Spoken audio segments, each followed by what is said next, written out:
नमस्कार बच्चों, मेरा नाम है अनिल देवड़ा। स्कूल गुरुजी में आपका बहुत बहुत स्वागत है। आज की जो हमारी क्लास है वो फिजिक्स की 10वीं क्लास है, जिसमें मैंने इस चैप्टर में आपको इलेक्ट्रोस्टैटिक्स पढ़ाया है। इलेक्ट्रोस्टैटिक्स में आज का जो हमारा टॉपिक है वो है इंट्रोडक्शन ऑफ इलेक्ट्रिक डाइपोल। अब इलेक्ट्रिक डाइपोल होता क्या है बच्चों, उसके बारे में आज की हम क्लास पढ़ेंगे। तो इलेक्ट्रिक डाइपोल क्या है, तो सबसे पहली बात तो जब हम हमारे नेचर में देखते हैं हमारे आसपास देखते हैं तो हमको इलेक्ट्रिक डाइपोल एक ऐसा सिस्टम दिखता है जो हर जगह दिखाई देता है। हमें ये कहीं पर छोटे रूप में भी दिखाई देता है, कहीं पर बड़े रूप में भी दिखाई देता है। बड़े रूप में जैसे कैसे, जब हम बड़े बड़े कैपेसिटर्स की बात करते हैं तो उसके अंदर क्या होता है, पॉजिटिव और नेगेटिव चार्ज के बीच में हम कैपेसिटर क्रिएट करते हैं, कैपेसिटेंस क्रिएट करते हैं, तो वहां पर भी हमको यही फिनोमिना देखने को मिलता है। साथ ही साथ में स्मॉल चीजें, जैसे हम मॉलिक्यूल्स की बात करते हैं तो वहां पर भी हमको ये इलेक्ट्रिक डाइपोल वाला सिस्टम देखने को मिलता है। लेकिन बच्चों बेसिकली इलेक्ट्रिक डाइपोल होता क्या है उसके बारे में हम देखते हैं। तो इलेक्ट्रिक डाइपोल एक ऐसा सिस्टम होता है, एक अरेंजमेंट होता है, एक ऐसा निकाय होता है जब क्या होता है, दो इक्वल बट अपोजिट चार्जर। अब इक्वल और अपोजिट चार्जर्स एक दूसरे के पास में आते हैं और मतलब एक फिक्स डिस्टेंस पर, और हाँ एक बात जरूर आता है, उनकी डिस्टेंस एक लिमिट के बाद फिक्स्ड हो जाती है, उससे ज्यादा पास नहीं आ पाते वो। कैसे, जैसे फॉर एग्जांपल के लिए जैसे मैं NaCl की बात करता हूं, तो जैसे यहां पर है ये सोडियम का मॉलिक्यूल, तो सोडियम के पास होता है पॉजिटिव चार्ज, ठीक है, और ये है क्लोरीन का मॉलिक्यूल। तो क्लोरीन का मॉलिक्यूल है तो इसके पास कौन सा होता है, नेगेटिव चार्ज। अब क्या होता है, तो यहां पर ये पॉजिटिव चार्ज और ये नेगेटिव चार्ज, अब ये इससे ज्यादा डिस्टेंस से पास में नहीं आते। क्यों, इनके बाद ये डिस्टेंस इनकी कैसी हो गई, फिक्स हो गई। क्यों, क्योंकि इनका सर्क्यूमफेरेंस ऐसा करने नहीं दे रहा है इनको, ठीक है। इनके सर्क्यूमफेरेंस की वजह से क्या होता है, ये इससे ज्यादा पास में नहीं आ पाते हैं। तो इस तरीके के इस सिस्टम को हम क्या बोलते हैं, एक इलेक्ट्रिक डाइपोल। इलेक्ट्रिक डाइपोल का बेसिक मीनिंग समझिएगा कि जब दो इक्वल और अपोजिट, इक्वल का मतलब क्या है कि जितना चार्ज इसके ऊपर पॉजिटिव है उतना ही चार्ज, उतने ही अमाउंट में दूसरे के ऊपर चार्ज होना चाहिए, बट नेगेटिव, ठीक है। अब इक्वल और अपोजिट चार्जेस एक दूसरे के बाद एक डिस्टेंस पर आकर फिक्स हो जाते हैं, इससे ना तो ज्यादा पास आते हैं ना इससे दूर जाते हैं। तो इस पूरे सिस्टम को हम एक्चुअली बच्चों क्या बोलेंगे, इलेक्ट्रिक डाइपोल। तो उम्मीद है इलेक्ट्रिक डाइपोल का मीनिंग समझ में आया होगा, ठीक है। तो देखिए यहां पर उसकी डेफिनेशन भी लिखी हुई है कि क्या होता है इलेक्ट्रिक डाइपोल। तो two equal and opposite point charges, फिर से समझिए यहां पर फिर से ये बात आ रही है पॉइंट चार्जेस, क्योंकि ये बहुत छोटा चार्ज होना चाहिए। तो two equal and opposite point charges attached to a fixed distance, ये भी बहुत जरूरी है, फिक्स्ड डिस्टेंस, यानी इनके बीच की डिस्टेंस बढ़ना नहीं चाहिए, कम नहीं होना चाहिए, फिक्स्ड डिस्टेंस होनी चाहिए। तो attached at a fixed distance is called dipole. और कौन सा, इलेक्ट्रिक डाइपोल। एग्जांपल जैसे मैंने बताया NaCl, आपको ड्रॉ भी करके बताया NaCl के बीच में किस तरीके से होता है, ठीक है। तो बच्चों ये होता है बेसिकली क्या होता है, इलेक्ट्रिक डाइपोल। अब जब हम क्या होता है, जब हमारे यूनिवर्स में जब हम हमारे नेचर में देखते हैं तो कुछ इलेक्ट्रिक डाइपोल हमको कैसे देखने को मिलते हैं, जो नेचुरली होते हैं, बनते ही हैं, या अपने साथ में वो इलेक्ट्रिक डाइपोल की प्रॉपर्टी हमेशा अपने साथ में रखते हैं। लेकिन कुछ मॉलिक्यूल्स ऐसे होते हैं, जब हमने हमारे नेचर में देखने गए तो कुछ मॉलिक्यूल्स हमको ऐसे मिले जो पहले इलेक्ट्रिक डाइपोल नहीं थे, लेकिन जब उन्हें हम इलेक्ट्रिक फील्ड में रखते हैं, उनके ऊपर इलेक्ट्रिक फील्ड की कंडीशंस देते हैं, तब वो इलेक्ट्रिक फील्ड की कंडीशन या इलेक्ट्रिक फील्ड की वजह से इलेक्ट्रिक डाइपोल में कन्वर्ट हो जाते हैं। कैसे, थोड़ा सा यहां पर आप समझिएगा। क्या है कि हाँ, इस इलेक्ट्रिक डाइपोल के बारे में एक और चीज समझिएगा। क्या ये इलेक्ट्रिक डाइपोल के ऊपर नेट चार्ज तो जीरो है, क्या है, जैसे ये अगर NaCl की अगर हम बात करते हैं तो इस इलेक्ट्रिक डाइपोल के ऊपर अगर हम देखेंगे तो नेट चार्ज यहां पर कितना है, तो नेट चार्ज यहां पर कितना है, जीरो। बिल्कुल समझ में आ रहा होगा, नेट चार्ज इसकी वजह से कितना है, जीरो। तो क्या अगर इस पॉइंट पर हम देखेंगे तो इस पॉइंट पर अगर हमने एक छोटा सा एक पॉइंट चार्ज रख दिया, एक पॉइंट चार्ज जैसे हमने Q रख दिया, तो क्या इसके ऊपर फोर्स जीरो होगा, तो बिल्कुल नहीं। क्यों नहीं होगा, लास्ट क्लास में भी बता चुका हूं। क्यों, क्योंकि क्या है कि यहां से अगर ये पॉजिटिव है तो इनके बीच की यहां पर पॉजिटिव चार्जेस के बीच की डिस्टेंस अलग है, दैट डिस्टेंस R1, और यहां से यहां तक की ये वाली डिस्टेंस क्या है, तो ये वाली डिस्टेंस कितनी है, R2। दोनों ही डिस्टेंस कैसी है, अलग अलग है, इसका मतलब दोनों चार्जेस इसके ऊपर अलग अलग फील्ड बनाएंगे। उनकी डायरेक्शन अलग अलग हो सकती है लेकिन उनका मैग्नीट्यूड सेम नहीं है यहाँ पर, और जिसकी वजह से क्या होगा, इसके ऊपर एक नेट फील्ड कुछ ना कुछ बनेगा। इसका मतलब क्या है कि इलेक्ट्रिक डाइपोल भी अपने चारों तरफ एक इलेक्ट्रिक फील्ड बनाते हैं। भले ही उस पूरे सिस्टम का अगर नेट चार्ज देखें तो नेट चार्ज भले ही हमको जीरो दिखेगा, लेकिन फिर भी वो अपने चारों तरफ क्या होंगे, इलेक्ट्रिक फील्ड बनाएंगे। क्यों? क्योंकि पॉजिटिव और नेगेटिव चार्जेस क्या हैं, कुछ अलग अलग डिस्टेंसेस पे हैं, और उन डिस्टेंसेस की वजह से हर किसी पॉइंट के ऊपर अगर हम देखेंगे तो ये डिस्टेंस की वैल्यू क्या होगी, अलग अलग देखने को मिलेगी। और इन अलग अलग वैल्यूज की वजह से ही उस पॉइंट के ऊपर जो net intensity of electric field आएगी वो डिफरेंट आएगी। तो उनका जो वेक्टर एडिशन होगा, उस वेक्टर एडिशन की वजह से ही रिजल्टेंट इलेक्ट्रिक फील्ड वहां पर बनेगा। तो ये बेसिकली हमको इलेक्ट्रिक फील्ड यहां पर ये हमको इलेक्ट्रिक फील्ड इसका किस तरीके से कंडक्ट होगा, किस तरीके से बनाते हैं, किस पॉइंट पर क्या होगा, ये हमें बेसिकली इस क्लास में स्टडी करना है।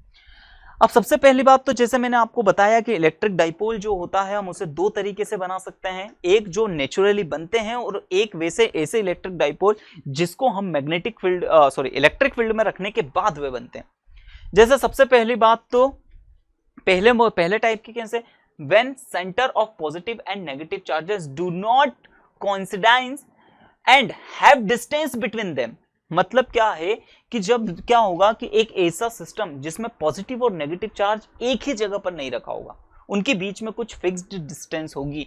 फॉर एग्जांपल के लिए जैसे यहाँ पर हम देख सकते हैं, फॉर एग्जांपल के लिए क्या है, जैसे NaCl, तो NaCl का मैंने बताया था जैसे ये Na के ऊपर पॉजिटिव चार्ज होता है और Cl के ऊपर नेगेटिव चार्ज, ये दोनों इक्वल चार्जेस होते हैं, अपोजिट चार्जेस होते हैं, लेकिन दोनों के बीच में क्या होती है, कुछ डिस्टेंस होती है, यानी दोनों का पॉजिटिव और नेगेटिव चार्ज एक ही जगह पर इकट्ठा नहीं है।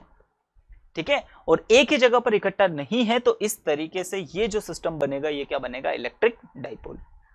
अब इसमें एक और एग्जांपल लिखा हुआ है जैसे H2O, तो H2O अगर हम देखेंगे तो H2O का अगर हम मॉडल बनाएं तो ये होता है ऑक्सीजन, और यहाँ पर एक हाइड्रोजन इस तरफ होता है और एक हाइड्रोजन इस तरफ होता है। आप लोगों ने केमिस्ट्री के लेक्चर में 11th क्लास में केमिस्ट्री में ये स्टडी किया होगा कि इनके बीच का जो एंगल होता है वो एंगल होता है 120, और जिसकी वजह से अगर हम देखेंगे तो दोनों हाइड्रोजन एक ही तरफ होते हैं।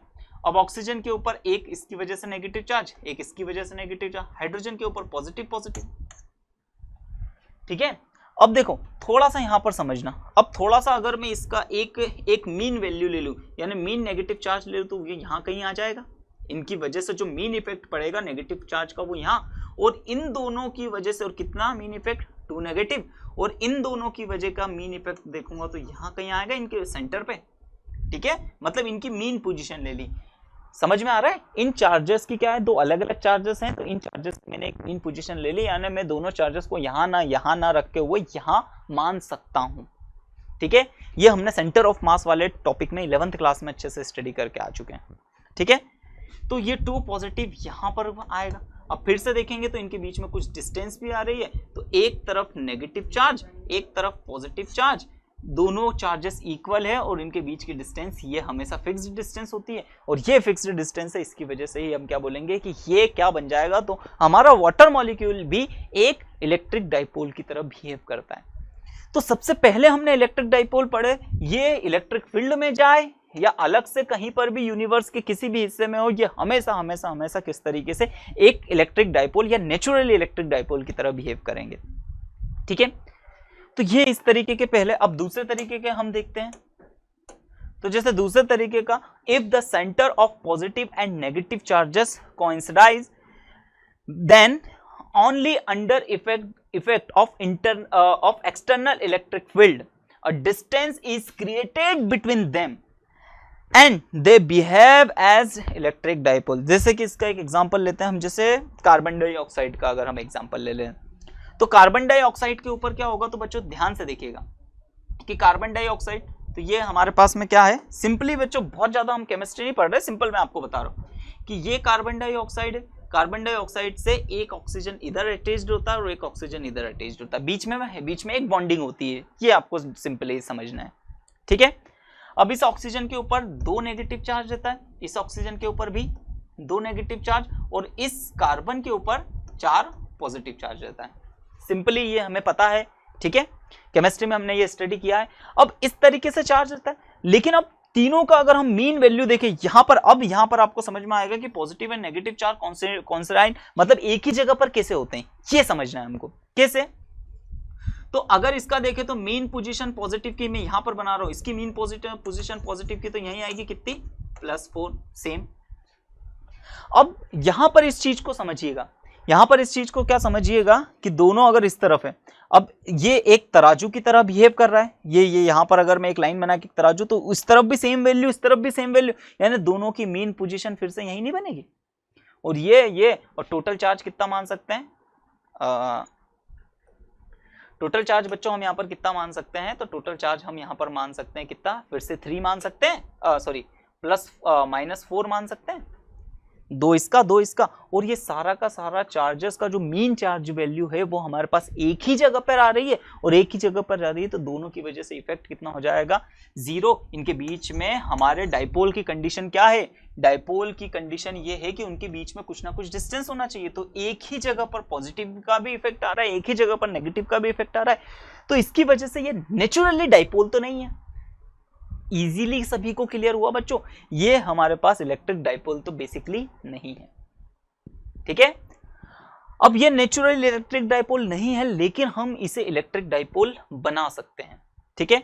अब वो कैसे इलेक्ट्रिक डाइपोल ये कैसे बन जाता है उसके बारे में समझना। उम्मीद है बच्चों ये फिर से मैं एक और बार आपको समझाऊं किस तरीके से, फिर से समझिएगा कैसे। जैसे कि अगर यहां पर ये चीज है, ये 11th क्लास में काफी अच्छे से स्टडी करते हैं, ठीक है।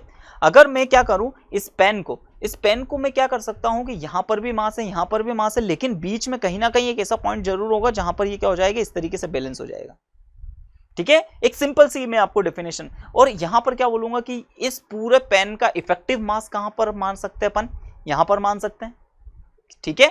इसका मतलब क्या होगा कि मैं इस पूरे पेन का मास यहां ना मानकर सिर्फ एक ही पॉइंट पर मान लूं, और वो पॉइंट यानी पूरे पेन का मास अगर 10 ग्राम है, तो इस पॉइंट का एक ही पॉइंट में मान लो, और उस पॉइंट का वेट भी मैं कितना मान लूं, 10 ग्राम, और बिल्कुल वैसा का वैसे ये पेन भी इफेक्ट करेगा जैसा वो पॉइंट इफेक्ट, पॉइंट के ऊपर सारे टर्मिनोलॉजी या सारे फोर्सेस काम करेंगे। तो बस उसी तरीके से हम यहां पर देखते हैं कि सिर्फ और सिर्फ पॉजिटिव चार्ज का इफेक्ट देखो, तो पॉजिटिव चार्ज तो एक ही जगह पर रखा। अब एक ही चार्ज को, जैसे एक पॉइंट को ही मैं एक ही उंगली पर रखूं तो वहीं का वहीं नहीं स्थिर रहेगा। इसका मतलब क्या है कि उसका मीन इफेक्ट सब कुछ एक ही, हालांकि वो खुद पॉइंट है तो उसका सारा कुछ सिस्टम वहीं आएगा, तो इसलिए पॉजिटिव चार्ज एक ही पॉइंट पर मतलब यहीं पर है, +4, ठीक है। अब फिर से यहां पर देखिएगा कि एक बिल्कुल इस पेन जैसा काम नहीं होगा कि टू नेगेटिव चार्जेस इधर, 2 नेगेटिव चार्जेस इधर, दोनों का मीन कहां पहुंच जाएगा, बीच में, और दोनों का मीन क्या होगा, इस लाइन के बीच में पहुंच जाएगा, और वो भी एक्चुअली क्या है यहीं पर, तो यहीं पर नेगेटिव भी पहुंच गया, जिसकी वजह से दोनों पॉजिटिव और नेगेटिव चार्ज एक ही जगह पर आ गए। और हमारी डाइपोल की कंडीशन क्या है कि पॉजिटिव और नेगेटिव चार्जेस के बीच में कुछ फिक्स्ड डिस्टेंस होना चाहिए। इसका मतलब ये इलेक्ट्रिक डाइपोल फिलहाल तो नहीं है, लेकिन हम इसे इलेक्ट्रिक डाइपोल में कन्वर्ट कर सकते हैं। अब वो कैसे कन्वर्ट कर सकते हैं, अब उसको समझते हैं। अब क्या हो गया कि मैंने क्या किया, ठीक है, थोड़ा सा समझना। मैंने यहां पर क्या कर दिया, ठीक है, यहां पर मैंने क्या करा कि एक इलेक्ट्रिक फील्ड लगा दिया। अब इलेक्ट्रिक फील्ड कौन से डायरेक्शन में, इस डायरेक्शन में मैंने क्या कर दिया, ये इलेक्ट्रिक फील्ड लगा दिया कुछ इस तरीके से, यानी कार्बन डाइऑक्साइड वाले मॉलिक्यूल को हमने किसके अंदर, एक इलेक्ट्रिक फील्ड के अंदर रख दिया। अब जैसे हमने इस कार्बन डाइऑक्साइड को इलेक्ट्रिक फील्ड के अंदर रख दिया, तो हमको मालूम है कि पॉजिटिव चार्ज के ऊपर फोर्स कहां लगता है, तो अगर ये पॉजिटिव चार्ज है तो इलेक्ट्रिक फील्ड की वजह से पॉजिटिव चार्ज के ऊपर फोर्स इलेक्ट्रिक फील्ड की डायरेक्शन में, और नेगेटिव चार्जेस के ऊपर फोर्स इलेक्ट्रिक फील्ड की अपोजिट डायरेक्शन में काम करेगा। तो अब नेक्स्ट कंडीशन में क्या हो जाएगा कि इसका पॉजिटिव चार्ज स्लाइटली, बहुत ज्यादा नहीं, थोड़ा सा इस तरफ डिस्ट्रीब्यूट हो जाएगा, और ये दोनों नेगेटिव हैं तो दोनों के नेगेटिव, इसका नेगेटिव चार्ज हल्का सा इस तरफ डिफरेंट हो जाएगा, और इसका भी इस तरफ। फिर से समझिए ऐसा क्यों, क्योंकि पॉजिटिव चार्ज के ऊपर फोर्स लग रहा है इलेक्ट्रिक फील्ड की डायरेक्शन में, और नेगेटिव चार्ज के ऊपर फोर्स लग रहा है इलेक्ट्रिक फील्ड की अपोजिट डायरेक्शन में, जिसकी वजह से ये थोड़े थोड़े डिस्प्लेस हो जाएंगे। अब इनका वही वापस से वही वाला सिस्टम करके हम सेंटर ऑफ मास वाला कॉन्सेप्ट लगा के इनके चार्जेस को निकालें। तो हालांकि ये तो एक ही जगह पे यहीं पर आएगा, तो मैं इसको सामने बना के यहां बना देता हूं, ठीक है। इनका कहां आएगा, तो इनका कहां आएगा, फिर से इन दोनों के बीच में यहां कहीं आएगा, तो -4 तो एक है +4, एक है -4। अब इनके बीच की कुछ डिस्टेंस भी आ गई और इस एक जैसे इलेक्ट्रिक फील्ड की वजह से इसकी डिस्टेंस भी कैसी रहेगी, एक जैसी, मतलब फिक्स्ड डिस्टेंस हो गई। और अब ये पूरा कार्बन डाइऑक्साइड मॉलिक्यूल मिलकर अब इलेक्ट्रिक डाइपोल के जैसे बिहेव करेगा। उम्मीद है बच्चों समझ में आया। तो इलेक्ट्रिक डाइपोल हमारे पास दो टाइप के होते हैं, एक जो नेचुरली होते हैं और एक ऐसे डाइपोल या ऐसे मॉलिक्यूल्स जिनको हम इलेक्ट्रिक फील्ड में रखते हैं तब वो डाइपोल की तरह बिहेव करते हैं। तो उम्मीद है बच्चों इस तरीके से आपको ये फिनोमेना समझ में आया होगा। तो यहाँ पर इसी तरीके से मेथेन भी काम करता है। ठीक है, तो ये क्या है, कुछ मॉलिक्यूल जो इलेक्ट्रिक फील्ड में रखे जाने के बाद इलेक्ट्रिक डाइपोल बन जाते हैं। बाकी नेचुरली वो इलेक्ट्रिक डाइपोल नहीं होते, लेकिन NaCl, HCl जैसे मॉलिक्यूल्स जो होते हैं जो नेचुरली इलेक्ट्रिक डाइपोल के जैसे बिहेव करते हैं। ठीक है, उन्हें को इलेक्ट्रिक फील्ड में रखे जाने या ना रखे जाने से बहुत ज्यादा फर्क नहीं पड़ता, वो हमेशा ही इलेक्ट्रिक डाइपोल होते हैं। तो उम्मीद है बच्चों ये इलेक्ट्रिक डाइपोल का कॉन्सेप्ट आपको समझ में आया होगा। चलिए अब आगे बात करते हैं कि अब हमने ये चीज तो समझ ली कि हाँ सर इलेक्ट्रिक डाइपोल कुछ तो है, बहुत बढ़िया चीज है, मजा आ रहा है इलेक्ट्रिक डाइपोल। लेकिन अब इलेक्ट्रिक डाइपोल जैसे एक इलेक्ट्रिक डाइपोल ये है, एक इलेक्ट्रिक डाइपोल ये है, बोले सर इन दोनों में से अच्छा इलेक्ट्रिक डाइपोल कौन सा है, ये बेस्ट है या ये बेस्ट है? तो अब हम यही बात करना चाहते हैं कि जब भी हम फिजिक्स पढ़ते हैं तो physics is all about measurement. Physics एक ऐसी ब्रांच है जिसमें हम सभी जितने भी चीजें हम पढ़ते हैं उन सभी चीजों को नापना चाहते हैं, उनको यूनिट के साथ उनको नापना चाहते हैं, लिखना चाहते हैं, मेजर करना चाहते हैं, नापना चाहते हैं, तोलना चाहते हैं, यही सब कुछ है फिजिक्स। तो जब हम फिजिक्स में अगर इलेक्ट्रिक डाइपोल अगर पढ़ रहे हैं तो पक्का है कि इस इलेक्ट्रिक डाइपोल को सर हमें नापना भी आना चाहिए, यानी कौन सा ये इलेक्ट्रिक डाइपोल ज्यादा अच्छा है या ये इलेक्ट्रिक डाइपोल ज्यादा अच्छा है। तो हमने यहाँ पर एक वर्ड यहाँ पर क्या यूज करेंगे, तो अब यहाँ पर हम यूज करेंगे इलेक्ट्रिक डाइपोल के लिए वो वर्ड रहेगा इफेक्टिवनेस। तो इफेक्टिवनेस ऑफ इलेक्ट्रिक डाइपोल। अब बच्चों ये थोड़ा सा समझना, अब क्या होता है, तो इलेक्ट्रिक डाइपोल के बारे में अगर हम अभी तक समझ चुके तो हमने क्या समझ चुके हैं कि सर ये है चार्ज, ठीक है। अब ये मान लेते हैं हम कि नेगेटिव क्यू चार्ज है, ये है प्लस क्यू चार्ज, दो इक्वल और अपोजिट चार्ज एक दूसरे से कुछ डिस्टेंस पर होते हैं तो हम इसे इलेक्ट्रिक डाइपोल बोलते हैं। अब सीधी सी बात है इन दोनों का एक मिडिल पॉइंट भी होगा, ठीक है। अब इसका ये वाला पॉइंट जो हमने कौन सा मान लिया, तो ये वाला मिडिल पॉइंट मान लिया, इस डिस्टेंस को हमने L कंसीडर करा, इसको L कंसीडर करा, हाफ ऑफ डिस्टेंस मान लिया, ठीक है। अब थोड़ा सा इस चीज को यहां पर समझने की कोशिश करना। अब इसका इफेक्टिवनेस हम किस तरीके से समझे। क्या होता है कि जैसे 11th क्लास में आपने मूवमेंट वर्ड सुना होगा। मूवमेंट वर्ड किस तरीके से, क्या होता है कि जैसे मैंने इसको यहाँ पर इस तरीके से पकड़ के रखा, अब पकड़ के रखने के बाद यहाँ पर क्या रख दिया, मैंने एक वेट रख दिया, ठीक है। अब वेट रख दिया तो ये इसको दबाएगा, ठीक है, ये वेट इसको दबाएगा, तो दबा के ये क्या करना चाहता है, इसको घुमाना नहीं चाहता है। अगर मैंने यहाँ पर एक वेट रख दिया तो उस वेट की वजह से ये घुमाने लग जाएगा। तो इस चीज को हम इसकी वजह से ये पूरा सिस्टम, यानी इसकी यहाँ से यहाँ तक की लेंथ और ये वेट, ये दोनों मिलकर क्या करते हैं, इसको घुमाने की कोशिश करते हैं। फिर से समझिए, ठीक है। ऐसा आप लोगों ने अपने natural day to day life में भी यूज करा होगा। किस तरीके से, जैसे क्या होता है कि हमारे पास एक छोटा सा सरिया है, ठीक है, जो लोहे का सरिया होता है, जो आयरन रॉड है, तो वो छोटी सी है, तो उसको हम यहाँ कॉर्नर से आराम से उठा सकते हैं। लेकिन जब बहुत बड़ा वाला वो सरिया हो जाता है, लंबा हो जाता है, तो हम यहाँ से उठाने में हमें बहुत ताकत लगती है। क्यों ताकत लग रही है, तो अब ताकत क्या लग रही है, आप क्या बोलोगे सर कि इस लोहे की रॉड का जो छोटी रॉड थी उसका मूवमेंट कम था और इस बड़ी रॉड का मूवमेंट ज्यादा था। इतनी बात समझ में आई। तो अब हम देखेंगे कि ये जो मूवमेंट शब्द हमारे सामने आया, ये मूवमेंट किसके ऊपर डिपेंड कर रहा है। तो कैसे, सबसे पहले वो मैं मास मूवमेंट से आपको इसको समझाने की कोशिश करूंगा। क्या है कि एक ये यहाँ पर फिक्स्ड है, ये इस तरीके से, अब यहाँ पर मैंने एक वेट रखा, एक 1 kg। अब जब मैंने 1 kg वेट रखा तो ये 1 kg वेट नीचे तक रख रहा होगा, ये इस पूरे सिस्टम को इधर घुमाने की कोशिश कर रहा है, राइट, बिल्कुल सही बात है, घुमाने की कोशिश कर रहा है। अब ये इसको इधर घुमाने की कोशिश कर रहा है। अच्छा, तो अगर मैंने 2 kg रख दिया यही वेट, अब जब मैंने 2 kg रख दिया तो इसका मतलब क्या है कि ये इसको ज्यादा घुमाने की कोशिश कर रहा होगा। 3 kg रख दिया और ज्यादा घुमाने की कोशिश कर रहा होगा, 4 kg रख दिया और ज्यादा, 10 kg रख दिया तो और ज्यादा घुमाने की कोशिश कर रहा होगा। इसका मतलब क्या है कि इसका ये जो घूमने वाली प्रोसेस है, यानी इसका जो मूवमेंट है वो किसके ऊपर डिपेंड कर रहा है, इसके छोर पर रखे जाने वाले मास के ऊपर डिपेंड कर रहा है। बिल्कुल सही बात है, यानी मास तो पे सर डिपेंड कर रहा है। ओके, समझ में आ रहा है सभी को, किसके ऊपर डिपेंड कर रहा है, उसके मास के ऊपर। यानी जितना ज्यादा आप सर इसके ऊपर लोड रखते जाओगे, ये उतना तेज घूमने की या उसने ज्यादा घूमने की कोशिश करते जाएगा। ये सिंपल सी बात समझ में आई। अब तो मास के ऊपर डिपेंड कर रहा है, साथ ही साथ में अब थोड़ा सा समझ लो, ठीक है। क्या है कि मैंने 1 kg वेट लिया था यहां पर, अब मैंने क्या करा, इसी रॉड की, ठीक है, इसी रॉड की क्या कर दी, लेंथ इतनी कर दी और यहां पर कर दिया, और अब यहां पर कितना रखा, 1 kg वेट रखा। तो अब कौन ज्यादा, तो इसका मूवमेंट ज्यादा बनेगा, ठीक है। कैसे, चीज को अगर मैंने यहां से ऐसा पकड़ के और इसके ऊपर वेट लगा रहा हूं तो बहुत ज्यादा इसके ऊपर मूवमेंट नहीं बनेगा, लेकिन अब मैं ये लेंथ बढ़ाते जाता हूं तो ये आसानी से इसका मूवमेंट बनेगा। इसका मतलब ये मूवमेंट एक और चीज के ऊपर निर्भर कर रही है, और वो किसके ऊपर, ये डिस्टेंस के ऊपर। ये डिस्टेंस के साथ भी बदलती है, डिस्टेंस ज्यादा हो जाएगा तो मूवमेंट ज्यादा हो जाएगा, डिस्टेंस कम हो जाएगा तो मूवमेंट कम हो जाएगा।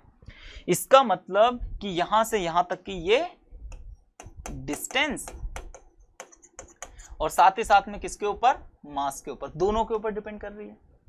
इतनी बात सभी को समझ में आई। तो ये हमने फिजिक्स के 11th क्लास से एक मूवमेंट का कॉन्सेप्ट बनाया था, ठीक है। जब हम क्या करते थे कि इस लेंथ के ऊपर मास और इस लेंथ का, अगर मास और इस लेंथ का मल्टीप्लिकेशन कर दिया तो इसको हम बोलते थे मास मूवमेंट या मूवमेंट ऑफ मास बोलते थे। फिर यहीं पर इसका क्या कर दिया, यहीं पर अगर मैंने मोमेंटम रख दिया, यहीं पर मोमेंटम रख दिया, मोमेंटम इनटू ये डिस्टेंस को अगर हम मल्टीप्लिकेशन करते थे तो इसको बोलते हैं मूवमेंट ऑफ मूवमेंट, ठीक है, मोमेंटम ऑफ मूवमेंट बोलते हैं। इतनी बात समझ में आई। तो क्या होगा कि इस तरीके से हम इसके ऊपर अलग अलग चीजें रखते जाते हैं और ये डिस्टेंस का मल्टीप्लिकेशन करते जाते हैं, तो वो नई चीज किसके साथ में, मूवमेंट बनते जाती है। तो ये हमने सिंपली समझा। अब बोले सर उसका हमारे इलेक्ट्रिसिटी से क्या लेना देना है, तो देखिए अब उसको हम इलेक्ट्रिसिटी से लेना देना समझते हैं, ठीक है। अब कैसे, यहां पर वही जो फिक्स्ड डिस्टेंस की हमने बात करी थी, ये सेंटर पॉइंट यहां पर वाला मान लेता हूं मैं।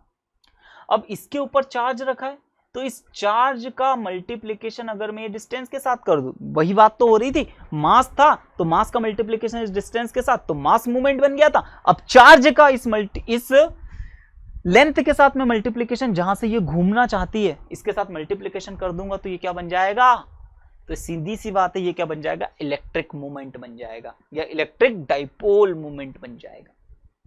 इजीली सभी को समझ में आया, ठीक है। अब मान लेते हैं कि, ठीक है, अब मान लेते हैं कि इसके ऊपर जो है मैंने इलेक्ट्रिक फील्ड कुछ ऐसा लगाया, ये नीचे की डायरेक्शन में, ये इसके ऊपर इस डायरेक्शन में इलेक्ट्रिक फील्ड लगाया है मैंने, ठीक है। अब ये इलेक्ट्रिक फील्ड अगर मैंने लगाया, तो अब थोड़ा सा समझना कि इस चार्ज के ऊपर फोर्स कहां लगेगा, नीचे की डायरेक्शन में लगेगा, क्योंकि पॉजिटिव चार्ज है, तो पॉजिटिव चार्ज के ऊपर फोर्स कहां लगेगा, नीचे की डायरेक्शन में। तो ये चार्ज और इसका मैं मल्टीप्लिकेशन करूं तो एक इस तरफ टॉर्क बनेगा हमारे पास।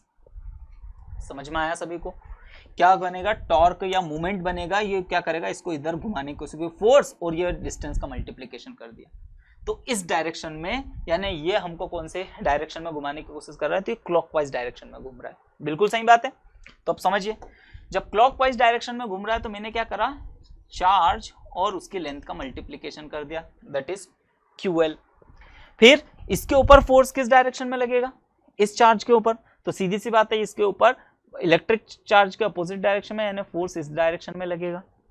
मतलब ये क्या करेगा, फोर्स ऊपर लग रहा है, इसका और इसका मल्टीप्लिकेशन, तो ये इसको इधर, यानी ये दोनों मिलकर इसे घुमाने की कोशिश करेंगे, और फाइनली ये दोनों एक ही डायरेक्शन में तो घुमा रहे हैं, तो ये भी क्लॉकवाइज घुमा रहा है और ये भी क्लॉकवाइज घुमा रहा है, यानी ये दोनों मिलकर पूरे इलेक्ट्रिक डायपोल को एक ही डायरेक्शन में घुमाने की कोशिश कर रहे हैं, ठीक है। तो फिर से चार्ज तो वही है, चार्ज मैंने क्या लिखा, Q × L, और सीधी सी बात है दोनों मिलके एक ही काम कर रहे हैं, तो दोनों को प्लस कर देते, और प्लस कर देंगे तो ये कितना हो जाएगा, तो ये हो जाएगा 2QL।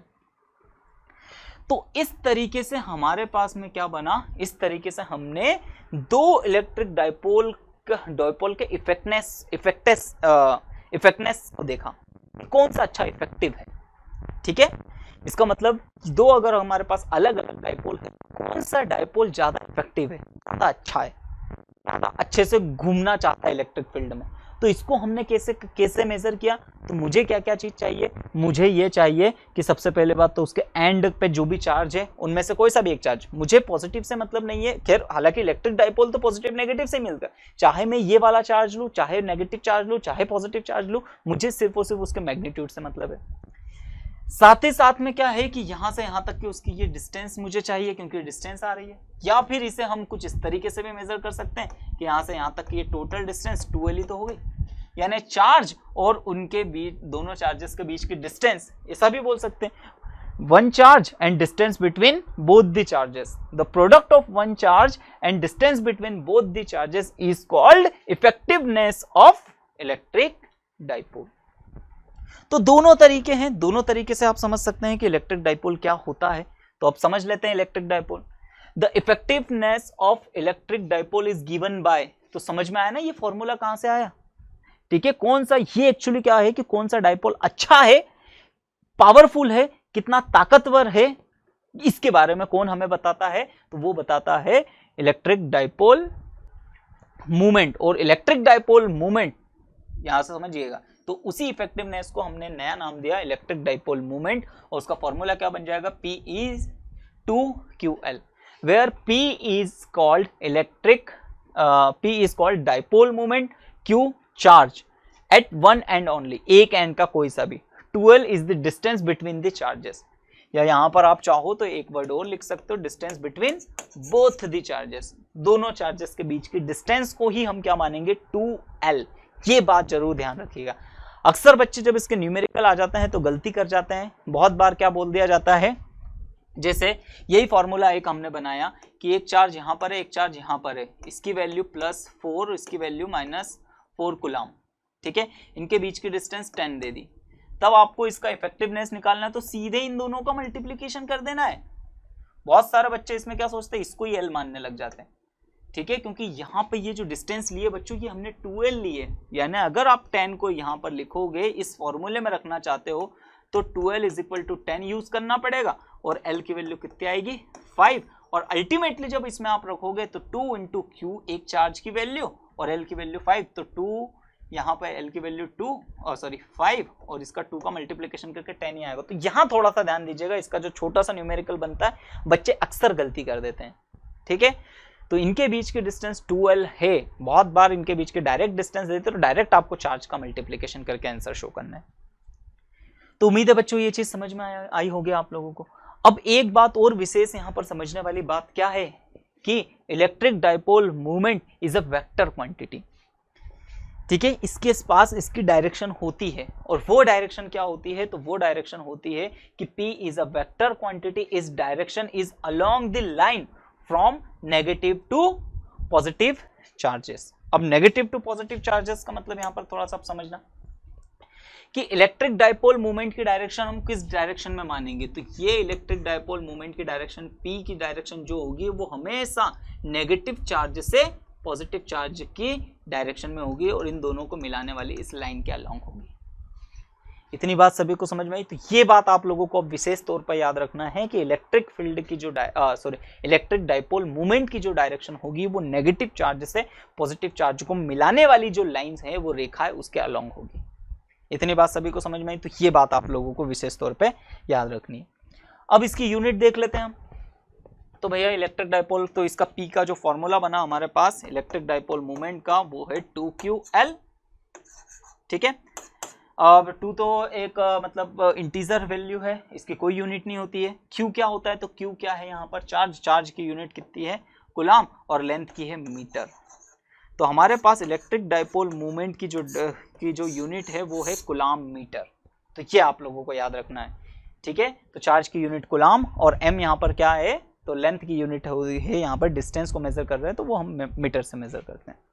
तो उम्मीद है बच्चों इस P का मीनिंग आपको समझ में आया होगा, ठीक है। तो कौन सा, ये एक्चुअली P = 2QL, ये हमें बता रहा है कि कौन से डाइपोल का इफेक्टिवनेस कितना अच्छा है, कितना अच्छा, कौन सा ज्यादा अच्छा काम करेगा, मतलब कौन सा वीक है या कौन सा स्ट्रॉन्ग है, ये हमें बता रहा है, ठीक है। चलिए आगे देखते हैं। अब आगे हम देखेंगे तो हमको अब क्या करना है, इस इलेक्ट्रिक डाइपोल ने, अब मैंने आप लोगों को ये बताया कि ये इलेक्ट्रिक डाइपोल क्या करेगा कि इलेक्ट्रिक फील्ड तो अपने चारों तरफ क्रिएट करेगा। क्यों क्रिएट करेगा? क्योंकि यहां पर हम देख सकते हैं ये नेगेटिव चार्ज, ये पॉजिटिव चार्ज। अब नेगेटिव चार्ज है और पॉजिटिव चार्ज है, इसका मतलब हम कहीं पर भी देखेंगे, जैसे इस पॉइंट पर अगर मैं इलेक्ट्रिक फील्ड देखना चाहता हूं तो इसके ऊपर इसकी ये डिस्टेंस अलग है, ठीक है, दैट डिस्टेंस इज r1, और ये डिस्टेंस अलग है, ये डिस्टेंस है r2, दोनों के बीच की डिस्टेंस अलग है। अब इलेक्ट्रिक फील्ड का जो फॉर्मूला है तो वो है हमारे पास E is equal to 1 upon में 4 pi epsilon naught Q by r square. इसका मतलब क्या है कि अगर चार्जेस से ये डिस्टेंस अगर डिफरेंट होते जाएगी तो इलेक्ट्रिक फील्ड भी क्या हो जाएगी, एक ही पॉइंट पे डिफरेंट डिफरेंट, और वेक्टर क्वांटिटी है तो इसका वेक्टर एडिशन करके उसके ऊपर नेट इलेक्ट्रिक फील्ड जरूर कुछ ना कुछ निकलेगा। इसका मतलब क्या है कि इलेक्ट्रिक डाइपोल के चारों तरफ इलेक्ट्रिक फील्ड बनता है। समझ में आ रहा है? क्योंकि यहां से मैंने आपको समझाने की कोशिश करी, डिस्टेंसेस अलग अलग है, इसकी वजह से हमें यह समझ में आ रहा है कि हाँ इलेक्ट्रिक फील्ड तो बनेगा। और कौन बनाएगा ये? तो इलेक्ट्रिक डाइपोल, पॉजिटिव नेगेटिव दोनों चार्जेस मिलके एक नेट इफेक्ट देंगे। नेट इफेक्ट की वजह से क्या होगा, इलेक्ट्रिक डाइपोल कहीं इलेक्ट्रिक फील्ड उस डाइपोल की वजह से कहीं ना कहीं बनेगा। तो अब आगे हमारे सामने क्वेश्चन ये आता है कि इलेक्ट्रिक फील्ड बनेगा, अब सीधी सी बात, हम फिजिक्स पढ़ रहे हैं तो कितना बनेगा, ये कितना जो वर्ड है ये फिजिक्स के साथ हमेशा चलता रहता है, तो बनेगा। तो इसलिए हमको क्या करना है, इसलिए हमको इसके तीन पॉइंट पर स्टडी करना है। सबसे पहली बात तो हमको क्या करना है, हम इलेक्ट्रिक फील्ड निकालेंगे पॉइंट ऑन एक्सियल लाइन। कहां पर निकालेंगे? Point on axial line. अब सबसे पहले आप तो एक्सियल लाइन यहां पर क्या होगी कि हम सबसे पहले इलेक्ट्रिक फील्ड इस लाइन पे मेजर करेंगे। इस लाइन पर हमारा इलेक्ट्रिक फील्ड, कहीं पर भी हम इस पॉइंट पर इलेक्ट्रिक फील्ड को मेजर करेंगे। कैसे? तो ये नेगेटिव चार्ज है, पॉजिटिव चार्ज है, दोनों नेगेटिव और पॉजिटिव चार्ज को मिलाने वाली ये लाइन बन रही है, ठीक है, ये वाली लाइन इधर बन रही है, इधर इधर इधर इस तरफ। तो मैं क्या करूंगा, चार्ज को एक बार यहां रख के देखूंगा, यहां रख के देखूंगा, यहां पर रख के देखेंगे, यहां पर रख के देखेंगे, यानी इस लाइन पे, यानी दोनों चार्ज को मिलाने वाली जो लाइन होगी उस लाइन को हम क्या बोलेंगे, एक्सियल लाइन ऑफ डाइपोल। समझ में आया? और उसके ऊपर हम उस एक्सियल लाइन पर कहीं पर भी अगर हम एक पॉइंट चार्ज रख देते हैं तो वो एक इलेक्ट्रिक फील्ड का अनुभव करेगा। कितना करेगा, एक तो वो हमें कैलकुलेट करना है। फिर उसके बाद क्या होगा, हम इस लाइन के ऊपर रखेंगे, तो अब इस लाइन को क्या बोलते हैं, इक्वेटोरियल लाइन। अब इक्वेटोरियल लाइन का मतलब क्या होता है कि हम इस इलेक्ट्रिक डाइपोल के एकदम सेंटर से यहां पर एल डिस्टेंस, यहां पर एल डिस्टेंस, एकदम सेंटर से जब हम एक परपेंडिकुलर लाइन ड्रॉ करते हैं, 90 डिग्री के एंगल पर एक परपेंडिकुलर लाइन ड्रॉ करते हैं, उस लाइन को हम बोलेंगे इक्वेटोरियल लाइन। अब इक्वेटोरियल लाइन का मतलब क्या होगा कि इसके परपेंडिकुलर बाइसेक्टर पर रखी, परपेंडिकुलर बाइसेक्टर ही एक्चुअली ये लाइन, ठीक है, इसको बाइसेक्ट कर रही है, तो इस लाइन को हम बोलेंगे इक्वेटोरियल लाइन। और अब हम क्या करेंगे, एक बार हमारे टेस्ट चार्ज को यहां रख के देखेंगे, यहां रख के देखेंगे, यहां रख के देखेंगे, या इस लाइन पर कहीं पर भी रख के देखेंगे, और इस पॉइंट पे कहीं पर भी रखने के बाद वो कितना इलेक्ट्रिक फील्ड अनुभव कर रहा है वो हमें कैलकुलेट करना है, ठीक है। तो दो हिस्से तो ये हो गए, एक ये और एक ये। एक तीसरा हमारे पास में एक डेरिवेशन होगा, वो है जनरल लोकेशन। जनरल लोकेशन का मतलब क्या है कि अब हम हमारे पॉइंट को इस इलेक्ट्रिक फील्ड के कहीं पर भी रख सकते हैं, यहां रख दूं, यहां रख दूं, यहां रख दूं, यहां रख दूं, यहां रख दूं, यहां रख दूं, कहीं पर भी, इसके चारों तरफ हम कहीं पर भी अगर इलेक्ट्रिक फील्ड को रख दे, उस टेस्ट चार्ज को रखते हैं तो कितना इलेक्ट्रिक फील्ड को वो अनुभव करेगा वो हमें कैलकुलेट करना होगा। बात समझ में आई? यानी इस तरीके से हमारे पास इस इलेक्ट्रिक डाइपोल से रिलेटेड 3 डेरिवेशंस बनेंगे जो हमको आगे नेक्स्ट क्लास में पढ़ना है। पहले हमको ये पढ़ना है कि electric field due to electric dipole at axial position, electric field due to electric dipole at equatorial position या इक्वेटोरियल लाइन, फिर electric field due to electric dipole at any general position या any point around the electric dipole.